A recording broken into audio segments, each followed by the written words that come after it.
T'es-tu déjà demandé pourquoi certaines personnes restent gravées dans ton esprit ou apparaissent dans tes pensées, même lorsque tu n'as aucune communication directe avec elles?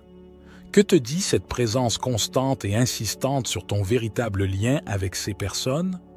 Aujourd'hui, nous allons plonger dans une discussion fascinante guidée par la sagesse bouddhiste pour explorer la signification profonde de ce phénomène intrigant. Dans cette vidéo, nous explorerons comment et pourquoi certains individus peuvent occuper autant d'espace dans nos pensées et ce que ces expériences prétendent nous enseigner sur nos vies, nos âmes et nos parcours spirituels.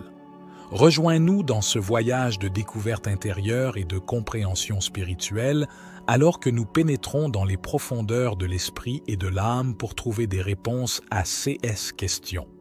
Il est important que tu regardes cette vidéo jusqu'à la fin, car tu découvriras exactement ce que signifient ces connexions mentales pour ton parcours spirituel. Avant de commencer, assure-toi de t'abonner à la chaîne Perles de Sagesse pour ne pas manquer nos prochaines vidéos sur la croissance personnelle et spirituelle. Et maintenant, prépare-toi à découvrir la vérité cachée derrière tes pensées les plus intimes. Commençons. Souvent, nous nous retrouvons à penser sans cesse à une personne que nous ne voyons ni n'entendons depuis longtemps. Selon la sagesse bouddhiste, chaque pensée que nous générons est une énergie projetée dans l'univers. Lorsque nous pensons à quelqu'un de manière si intense et constante, cela pourrait être un signe que nous sommes spirituellement connectés à cette personne, non seulement au niveau émotionnel, mais à un niveau qui transcende la communication ordinaire. Dans le bouddhisme, le concept de karma et de connexion karmique joue un rôle crucial dans la manière dont nous interprétons nos interactions et nos relations. Ce n'est pas seulement une question de cause à effet. C'est une loi universelle d'action morale qui dépasse les vies individuelles, influençant le cours des réincarnations futures. Les connexions karmiques, donc, ne sont ni accidentelles ni superficielles. Elles représentent des liens profonds qui ont été forgés à travers de multiples existences. Selon le bouddhisme, chaque action, pensée ou parole que nous avons envers une autre personne peut contribuer à créer un fil invisible qui nous lie à cette personne, et ce lien peut durer plusieurs vies. Cela signifie que nos rencontres actuelles pourraient avoir des racines dans des interactions passées dont nous n'avons pas de souvenir conscient. Lorsqu'une personne continue d'émerger dans nos pensées sans raison apparente, cela pourrait être indicatif d'une connexion karmique. Ces pensées persistantes pourraient suggérer que, dans une vie précédente, nous avons eu un lien significatif avec elle qui pourrait ne pas avoir été résolu ou qui nécessite un développement supplémentaire dans la vie actuelle. Dans ce sens, le souvenir persistant d'une personne pourrait représenter une opportunité ou une nécessité de croissance spirituelle liée à ce lien. En pratique, ces connexions karmiques peuvent se manifester de diverses manières. Par exemple, on pourrait ressentir une forte empathie ou une compréhension immédiate envers quelqu'un que l'on vient de rencontrer ou avoir une réaction émotionnelle intense envers quelqu'un sans raison évidente.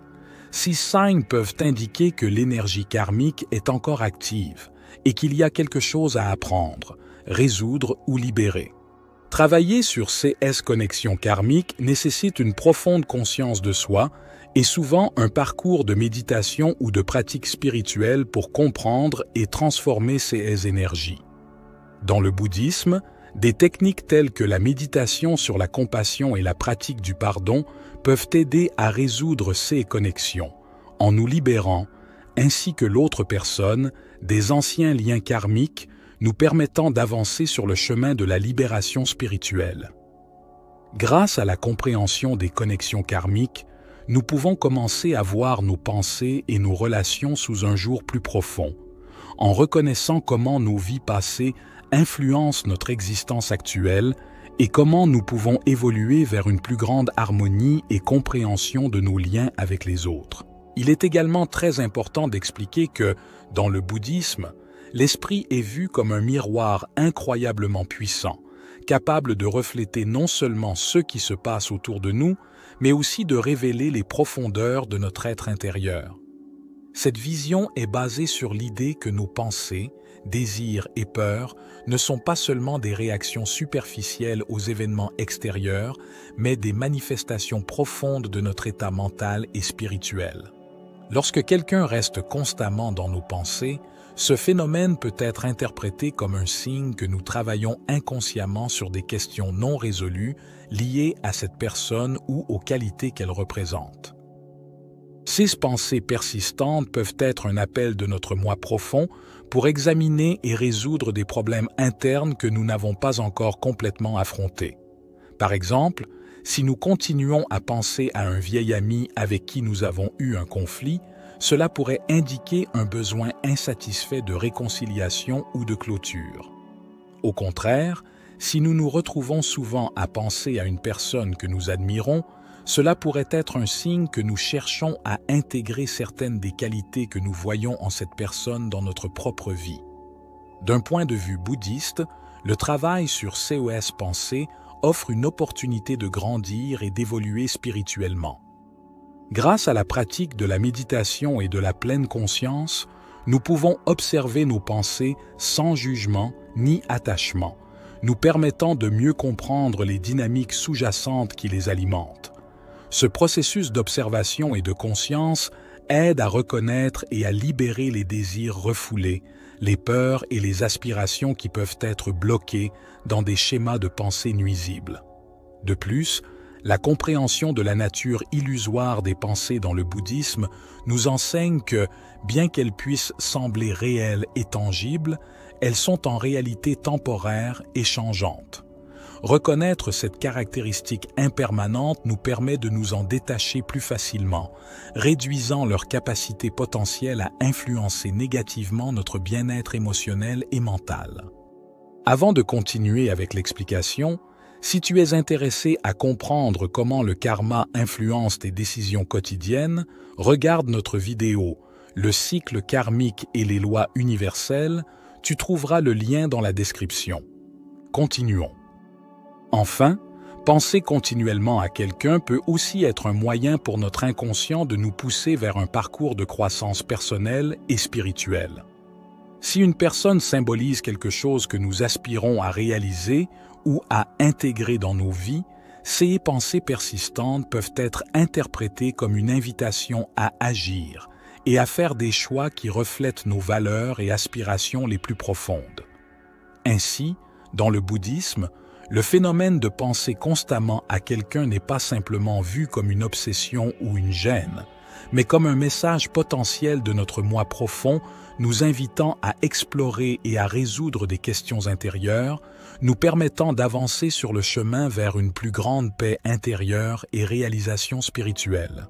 Grâce à une observation attentive, nous pouvons voir ces pensées persistantes non comme des intrus indésirables, mais comme des opportunités pour mieux comprendre nos véritables besoins et désirs sous-jacents.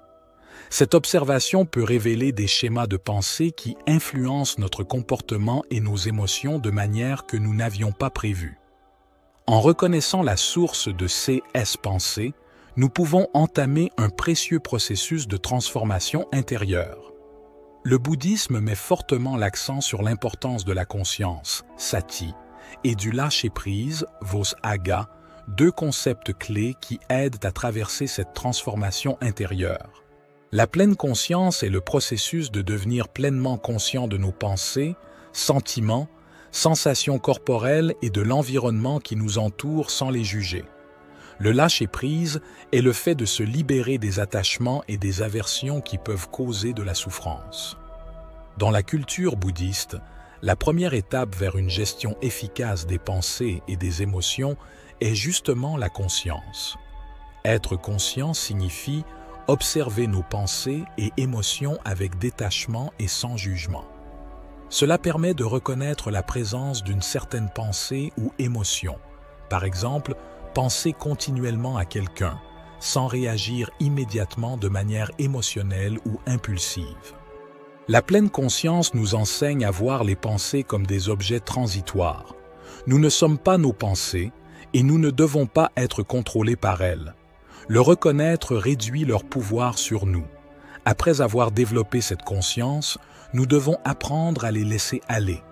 Cela ne signifie pas supprimer les pensées, mais les accepter sans s'y attacher émotionnellement. Lâcher prise signifie accepter le présent sans permettre aux pensées de perturber notre paix intérieure. Ce processus mène à une compréhension du non-attachement, un principe bouddhiste. Ne pas s'attacher signifie aimer et respecter soi-même et les autres sans dépendre des conditions, des personnes ou des résultats pour le bonheur. Nous sommes arrivés à la fin. Pour voir notre vidéo « Le cycle karmique et les lois universelles », clique maintenant en haut à droite de l'écran. Merci d'avoir regardé cette vidéo jusqu'à la fin. Si elle t'a inspiré, laisse-nous ton précieux like et abonne-toi à la chaîne Perles de Sagesse pour plus de contenu comme celui-ci. Partage-la également avec toute personne qui pourrait en bénéficier. À bientôt dans la prochaine vidéo.